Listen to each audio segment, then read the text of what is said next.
हम लोग बिहार स्पेशल पढ़ने के क्रम में बिहार की भूगर्भिक संरचना और धरातलीय स्वरूप देख लिए थे। उसके बाद हम लोग बिहार की प्रमुख नदियों के बारे में पढ़ेंगे। और नदियों के बारे में पढ़ने के क्रम में सिर्फ ये नहीं कि सिर्फ हम लोग फैक्ट रट लेंगे और फैक्ट रट के ये नदी कहाँ से निकलती है, इसका कहाँ मुहाना है, ये नहीं, सिर्फ यही नहीं, हम ये समझदारी भी विकसित करने का प्रयास करेंगे कि अगर क्वेश्चन गहराई में पूछ दिया जाए, आप देखेंगे कि अक्सर बच्चे एग्जाम सेंटर से निकलते हैं और उनसे रिव्यू पूछा जाता है तो कहते हैं कि क्वेश्चन थोड़ा ज़्यादा गहराई में पूछ दिए। गहराई का मतलब क्या होता है? फैक्ट यही रहता है, इस फैक्ट की समझदारी ही गहराई कहलाती है।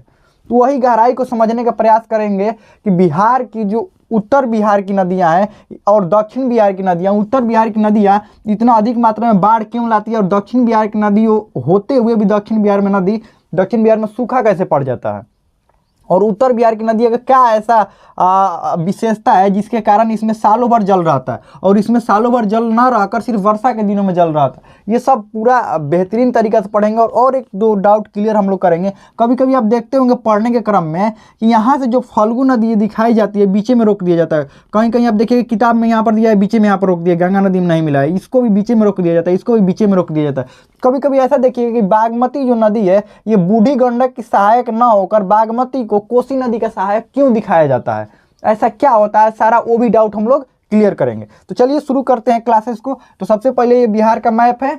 हमें उम्मीद है कि आपके पास भी बिहार का मैप होगा, नहीं है तो उसको खरीद लीजिए, लेकिन क्लास के बाद खरीदिएगा, अभी नहीं, अभी पढ़ लीजिए, ठीक।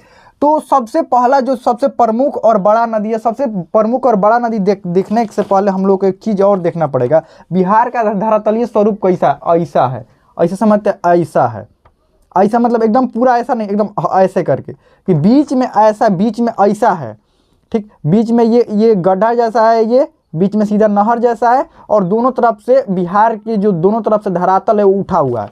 दोनों तरफ से उठा हुआ क्रम में क्या हुआ, और ये धरातल जो ये धंसा हुआ है ये क्या है, ये धरातल जो धंसा हुआ है ये क्या है, ये गंगा नदी है। और ये इतना गहरा कैसे हो गया है? गंगा नदी के प्रवाह के कारण यहाँ से जितने भी मिट्टी वोटी सब ये है, यहाँ से उठाकर इधर से उठाकर लेकर जाया जाएगा। सीधा बात है कि नहरों से नहर में मिट्टी पानी द्वारा तो आता है, लेकिन यहाँ से मिट्टी उठाकर भी लेकर जाया जाता है।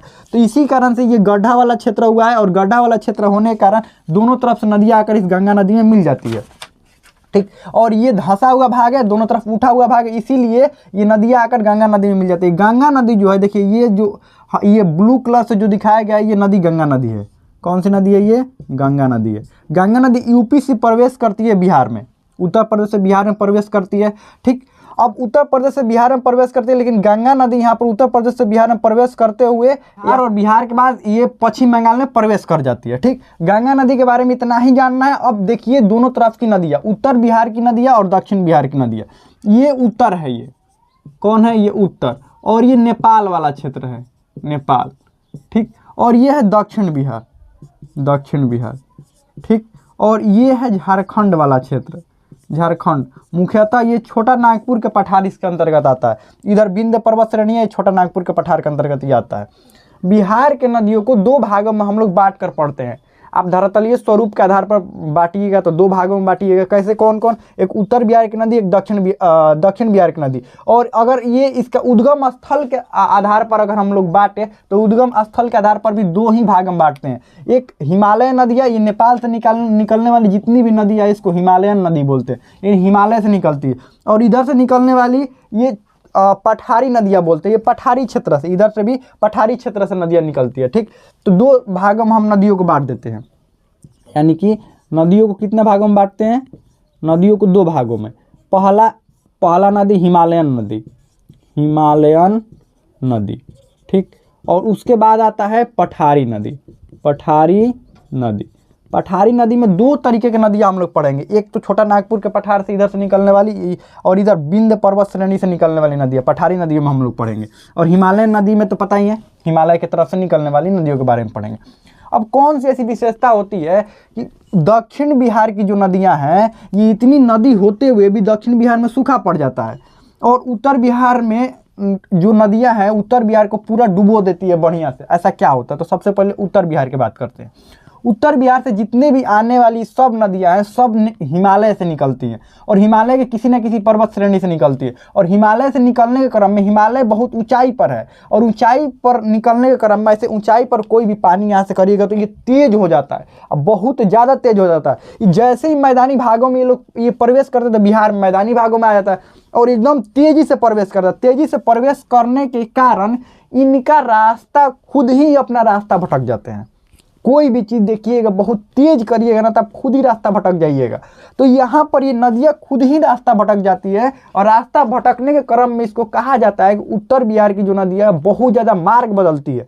मार्ग नहीं बदलती है, खुद ही रास्ता भटक जाती है। ये मार्ग बदलना जानबूझकर, ये रास्ता इतनी तेज होती है ना कि खुद जहाँ से इनको मौका मिलता है ना अगले बार इस बार इस गांव से या इस प्रखंड से एंट्री हुआ है ना तो अगले बार किसी और प्रखंड से ये लोग एंट्री करते हैं। जिधर से इन लोगों को मिलता है मौका उधर से, बस इनको एक ही इनका एम रहता है कि हमें गंगा नदी में कैसे जाकर मिल जाना है। गंगा नदी में क्यों इनका एम रहता है? क्योंकि ये ढाल इसी तरफ है, इसी तरफ आकर गंगा नदी में ये लोग मिल जाते हैं। तो इसीलिए उत्तर बिहार का बहुत तेजी से आने के कारण ये अपना मार्ग बदलते रहता है। मार्ग बदलने के कारण सबसे अधिक विभीषिका आती है क्योंकि लोगों को पता नहीं रहता है। अब नदी पिछले बार यहाँ से 20 किलोमीटर दूर से गई है, पता चला इस बार रात को प्रवेश कर गई आप ही के गांव में, जिसके कारण यहाँ पर बहुत अधिक विभीषिका आता है और वर्ष भर जल रहता है इसमें, पूरा सालों भर इसमें पानी रहता है इन नदियों में। क्यों? क्योंकि हिमालय क्षेत्र से निकलती है, इसीलिए सालों भर इसमें पानी रहता है। लेकिन दक्षिण बिहार की नदियों के क्रम में क्या है,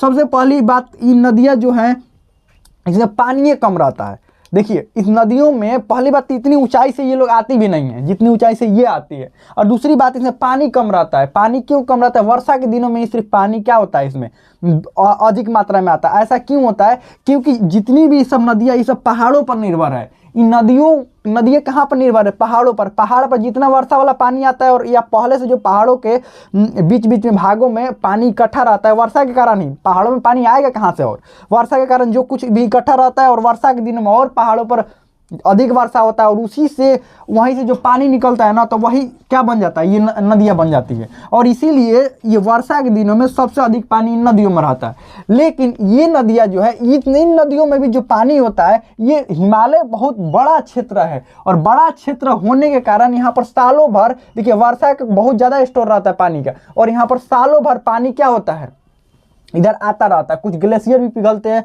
ये सब पानी आता रहता है। कई तरीका से ये पानी इधर से आता है, लेकिन ये यहाँ से पानी आने का स्रोत सिर्फ वर्षा के दिनों में ही इधर पानी आ पाएगा। क्यों? क्योंकि पहाड़ों पर जो पानी आता है सिर्फ वर्षा से ही, उसी पर ये लोग निर्भर रहते हैं। ऐसा नहीं है कि पहाड़ भी बहुत बड़े हैं और बहुत बड़े होने के, देखिए हिमालय की अपेक्षा ये सब छोटा ही है ना, जिसके कारण पानी बहुत कम मात्रा में रहता है। और तो यही बात है दक्षिण बिहार की नदी और उत्तर बिहार की नदी में, इधर बाढ़ बहुत ज़्यादा आता है और इधर सूखा के क्षेत्र बहुत अधिक है।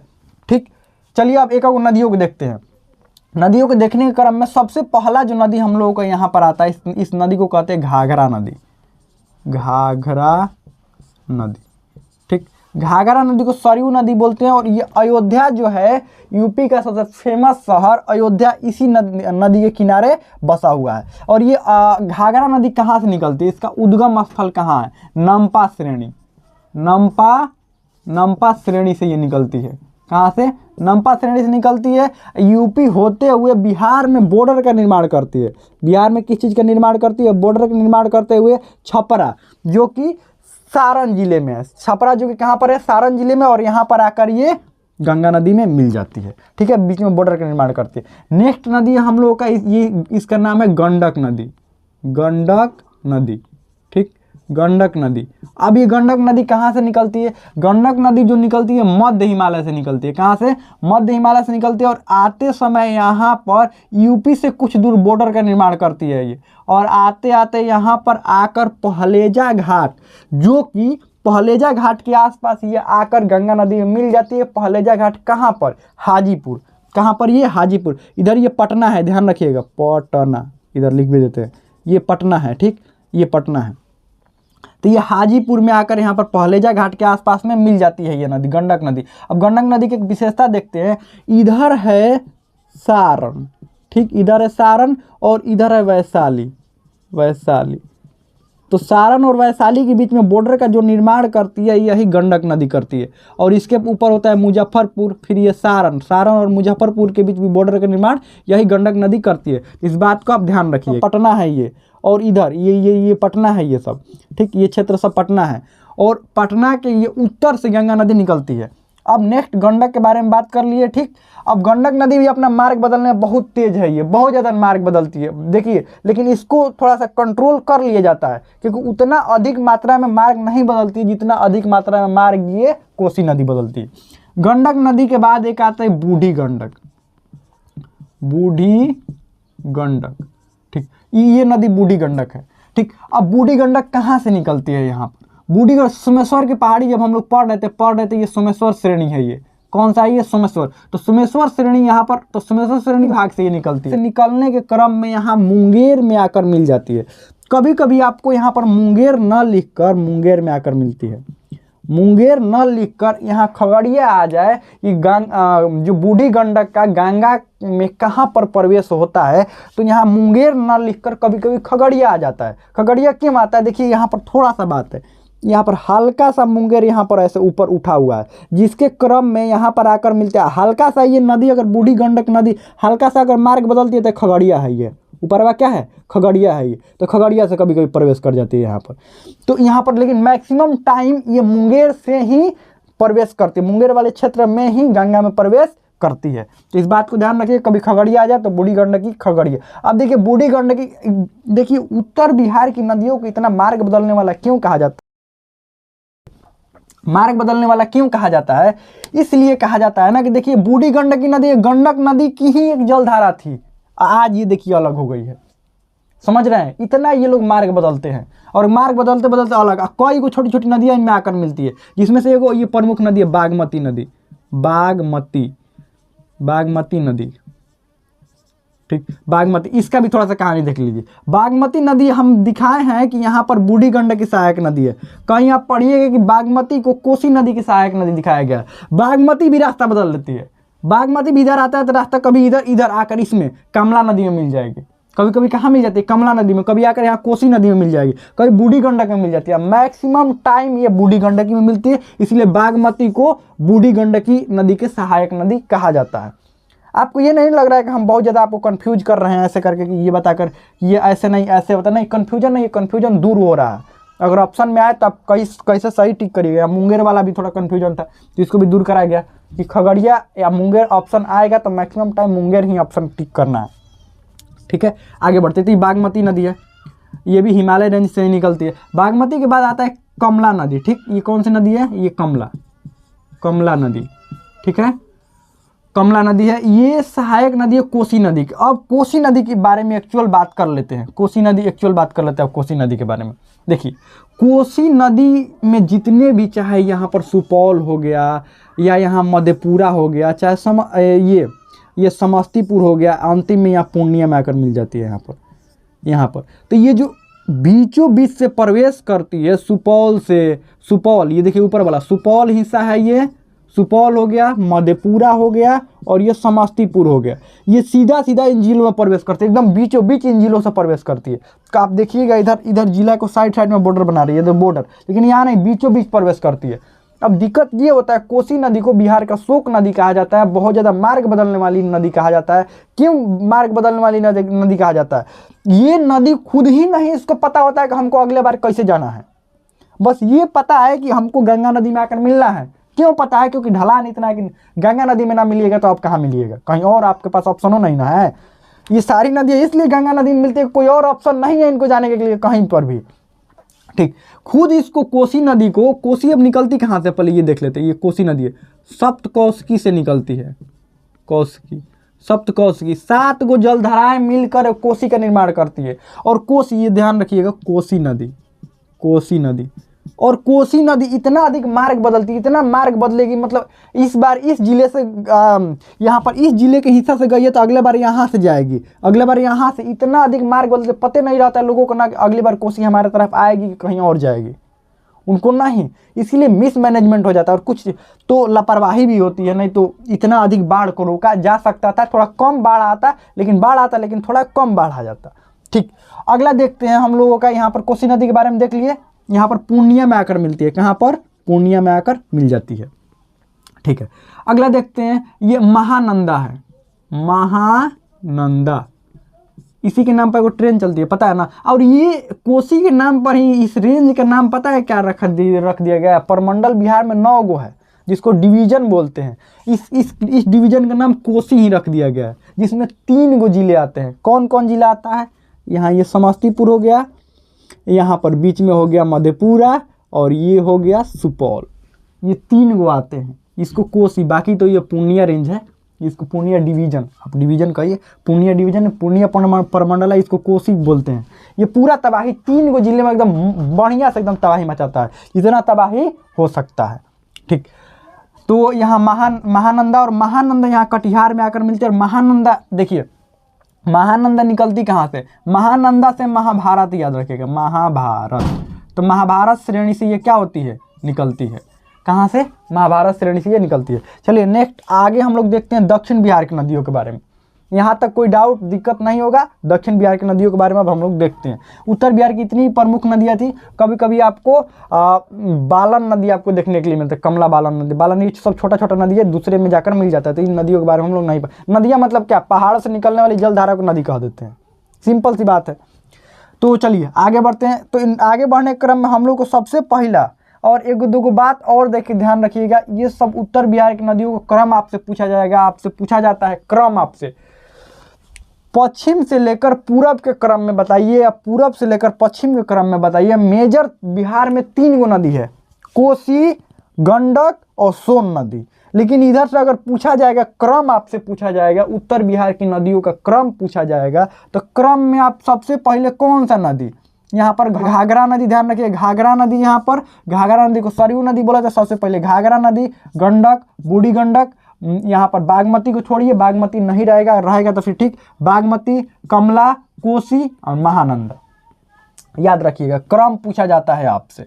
अगला हम लोग बात करते हैं, यहाँ पर सबसे पहला यहाँ पर नदी आता है कर्मनाशा, दिखाई दे रहा है ना, हाँ कर्मनाशा, कर्मनाशा, इससे भी आपको कर्मनाशा, कर्मों का नाश हो जाता है, बढ़िया खराब कर्मों का नाश नहीं होता है, बढ़िया कर्मों का नाश हो जाता है, ये कहा जाता है। अपवित्र नदी के नाम से भी इस कर्मनाशा नदी को जाना जाता है।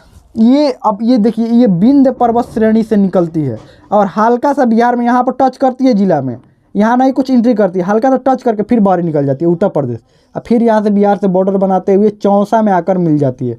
कहाँ पर, चौसा में। कभी इधर से आप गए होंगे पटना की तरफ से, कभी आप उत्तर प्रदेश होते हुए दिल्ली आप जा रहे होंगे, तो यहाँ पर जैसे ही चौसा स्टेशन आएगा, चौसा स्टेशन के बाद आप एंट्री करते हैं तो ये आप यूपी में पहुँच जाते हैं। कहाँ पर पहुँच जाते हैं, यूपी में। तो यहाँ पर चौसा के पास में ये कर्मनाशा नदी यहाँ से विंध्य पर्वत श्रेणी से निकलकर और यहाँ कुछ दूर पर बॉर्डर बनाती है, और चौसा में। तो सबसे पहले कुछ चीज़ यहाँ पर देख लेते हैं, बिहार और यूपी के बीच में अगर बॉर्डर बनाने वाली नदी कहा जाएगा तो कर्मनाशा, घाघरा नदी और यहाँ पर गंडक नदी, 3 गो को याद रखिएगा, ये तीनों यूपी के साथ आपको बॉर्डर बनाएंगे। ठीक है, आगे बढ़ते हैं हम लोग। अगला नदी है हम लोग का कर्मनाशा हो गया, अपवित्र नदी बोलते हैं, गंगा का अपोजिट नदी बोलते हैं, गंगा जहाँ पवित्र नदी बोला जाता है वही कर्मनाशा को अपवित्र नदी बोला जाता है। अगला हम लोगों का प्रमुख नदी है जिसका नाम है सोन नदी, जिसका क्या नाम है, सोन, ये सोन नदी है। अब देखिए सोन नदी निकलती कहाँ से, अमरकंटक की पहाड़ी से निकलती है, अमरकंटक की पहाड़ी से निकलती है, जो कि मध्य प्रदेश, अमरकंटक की पहाड़ी से निकलती है सोन नदी। और जैसे ही यहाँ पर एंट्री करती है, यहाँ पर एंट्री करते ही बिहार और झारखंड के बीच में कुछ दूर तक यहाँ पर सीमा बनाती है, और यहाँ रोहतास और झारखंड के बीच में भी सीमा बनाती है। इधर ये रोहतास है, ये वाला रोहतास है, इधर कैमूर इधर पड़ जाएगा, ये रोहतास, ये वाला रोहतास और झारखंड के बीच में सीमा बनाती है। जैसे यहाँ पर अब बिहार में एंट्री करिए बढ़िया से, जैसे बिहार में एंट्री करा इसने, यहाँ रोहतास और औरंगाबाद है, ये रोहतास हो गया, लिख भी देते हैं रोहतास, ये औरंगाबाद, औरंगाबाद ऊपर बढ़ते हैं, रोहतास, यहाँ पर ये दो रोहतास और अरवल, और रोहतास यहाँ पर रोहतास हो गया, और यहाँ पर अगला भोजपुर और यहाँ अरवल के बीच कुछ दूर तक सीमा बनाती है, ये अरवल क्षेत्र ही है। उसके बाद भोजपुर, यहाँ पर भोजपुर और पटना के बीच का सीमा का निर्माण जो नदी करती है वो नदी सोन नदी है। ध्यान रखिएगा इस बात को, ये सोन नदी जो है वो पटना और भोजपुर की भी सीमा का निर्माण करती है, जो कि ये जगह है इसको कोइलवर जगह कहा जाता है। आप कभी कभी कोइलवर पुल का नाम सुनते होंगे। भोजपुर से पटना में एंट्री करने के लिए बीच में नदी पड़ती है जिसका नाम है सोन। सोन को कोई पार करिएगा तब पटना जिला में एंट्री कर गए।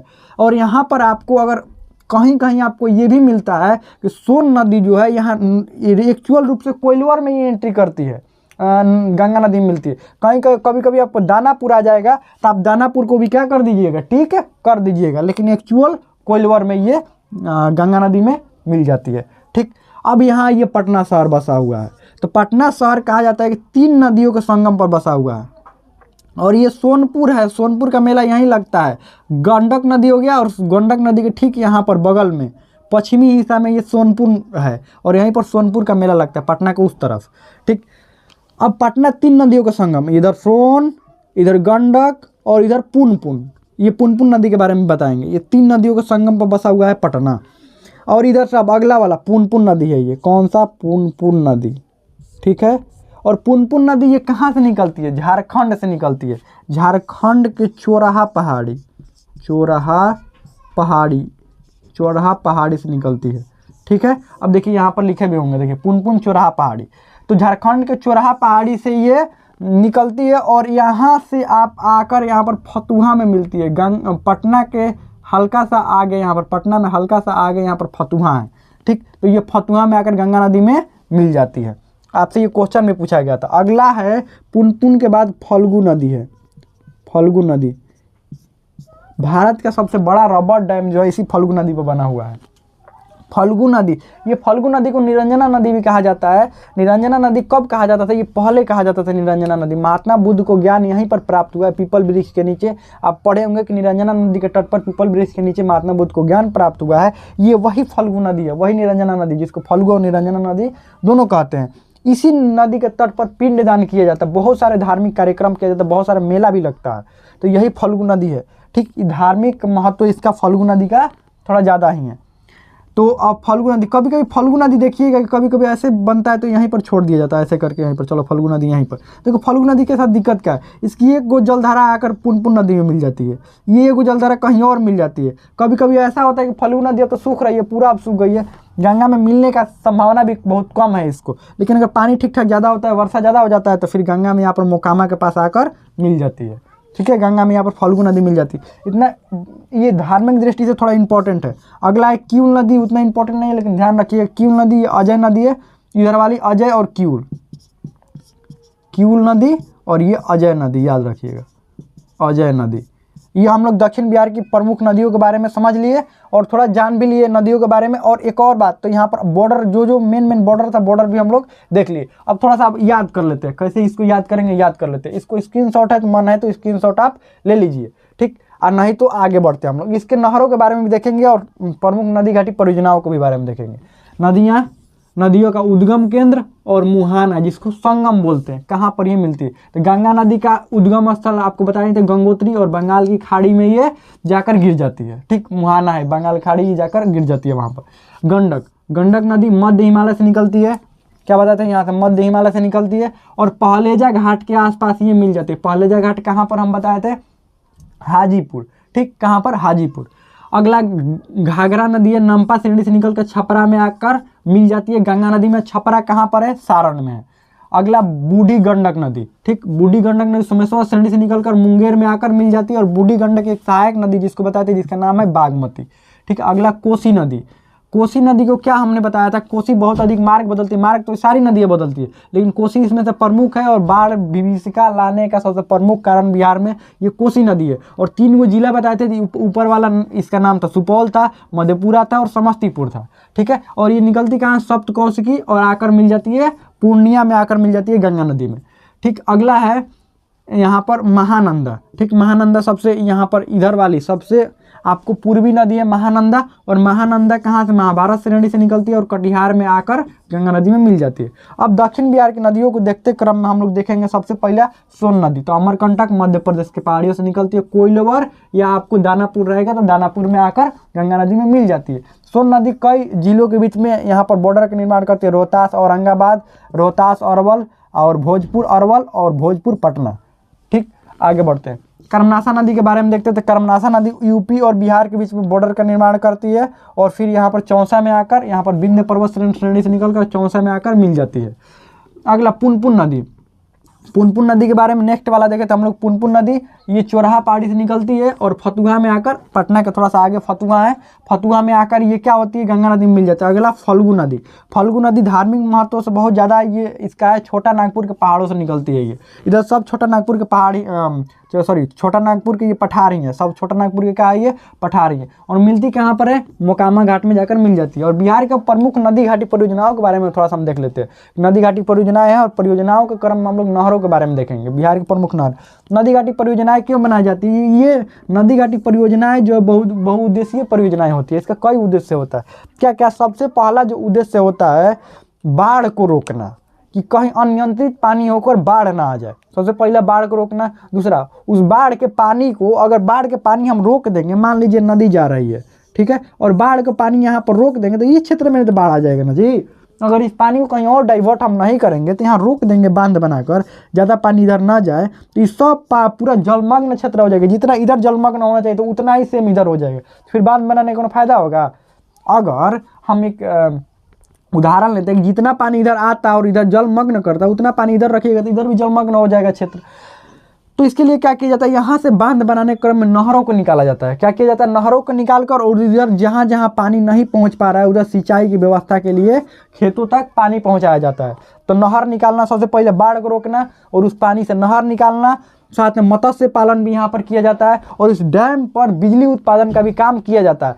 और यहाँ पर बिजली उत्पादन, ठीक। और उसके बाद और क्या उसका उद्देश्य हो सकता है, जो बाढ़ आता तो उसमें महामारी फैलता तो महामारियों को भी रोका जा सकता है, ठीक। तो ये नदी घाटी परियोजनाओं का, सारी परियोजनाओं का उद्देश्य एक ही होता है। सारी बहुउद्देशीय परियोजनाएं ही होती है, सबका उद्देश्य एक ही होता है। तो सबसे पहले सोन नदी घाटी देखते हैं परियोजना। सोन नदी घाटी परियोजना यहाँ पर बना हुआ है डेहरी में, जिसको डेहरी ऑन सोन बोलते हैं, डेहरी ऑन सोन बोलते हैं। तो यहाँ पर एक सोन नदी घाटी परियोजना बना हुआ है, कहाँ पर, डेहरी में, तो इसको डेहरी ऑन सोन बोलते हैं। और यहाँ से सोन नदी ये कब बना हुआ है, 1874 में। कब? ये 1874 में अंग्रेजों द्वारा बनवाया गया था, ठीक है। और आधुनिक तरीका से यहाँ पर बिजली निर्माण का भी कार्य होता है, बहुत कुछ होता है यहाँ पर। अब देखिएगा ना कि जो डैम बना, डैम के ऊपर से गुजरिएगा ना, पुल ऊपर से बहुत बढ़िया दृश्य, बहुत बढ़िया लगता है। वहाँ पर बहुत कुछ है। और दो को प्रमुख नहरें निकाली जाती है, एक सोन पूर्वी सोन नहर, यहाँ पर ध्यान रखिएगा 1874 लिख लीजिएगा, एक पूर्वी सोन नहर और एक पश्चिमी सोन नहर। पश्चिमी सोन नहर।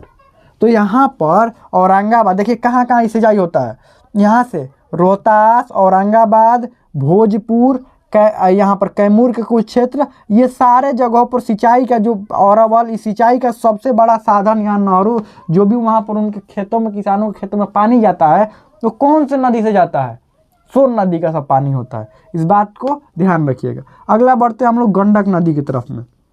गंडक नदी घाटी परियोजना यहाँ पर बनाया गया। गंडक नदी घाटी परियोजना, इस पूरे क्षेत्र को त्रिवेणी कहते हैं। ये क्षेत्र त्रिवेणी होता है, ठीक। और त्रिवेणी क्षेत्र में यहाँ पर भैंसा लोटन एक जगह है। जगह क्या है, भैंसा लोटन। वहीं पर डैम बनाया गया है। क्या बनाया गया है, डैम। तो गंडक नदी घाटी परियोजना वहीं पर अवस्थित है, यहाँ पर भैंसा लोटन जगह पर। और यहीं से कई नहरें निकाली जाती है, जिसमें तो प्रमुख 3 नहरों के बारे में हम लोगों को पढ़ना है। कौन कौन सी नहरें हैं इसको थोड़ा देख लेते हैं, ठीक है। किधर इधर लिख देते हैं, यहीं पर। सबसे पहला नहर आता है त्रिवेणी नहर, ठीक। दूसरा नहर हम लोगों का आता है, त्रिवेणी नहर के बाद आता है हम लोग को तिरहुत नहर। ये पता है ना, इस क्षेत्र को, ये पूरा क्षेत्र को तिरहुत आता है, तिरहुत डिवीजन के अंतर्गत आता है, ठीक। तिरहुत प्रमंडल के अंतर्गत आता है। तो तिरहुत नहर के बाद एक और हम लोगों का नहर आता है, तिऊर नहर, ठीक। तिऊर नहर। 3 नहरें हम लोगों के प्रमुख है। इसमें 3 नहर निकाला जाता है इस क्षेत्र में सिंचाई करने के लिए, ठीक है। कोसी नदी घाटी परियोजना के बारे में थोड़ा सा देख लेते हैं।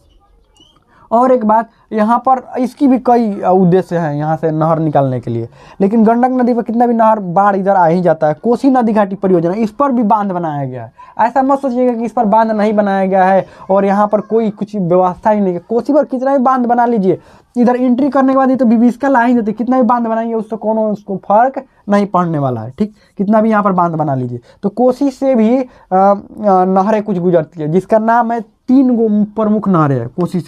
कोसी से गुजरने वाली 3 प्रमुख नहरें। कितना भी बांध बना लेते हैं, लेकिन पानी कितना रोकेंगे? पानी रोकने के बाद बहुत तेज पानी होता है, बहुत ज़्यादा पानी होता है। तो पूर्वी कोसी दिखाई दे रहा है ना, हाँ, पूर्वी कोसी नदी, पूर्वी कोसी नहर, दूसरा पश्चिमी कोसी नहर, पश्चिमी कोसी नहर, एक राजपुर नहर है, राजपुर नहर।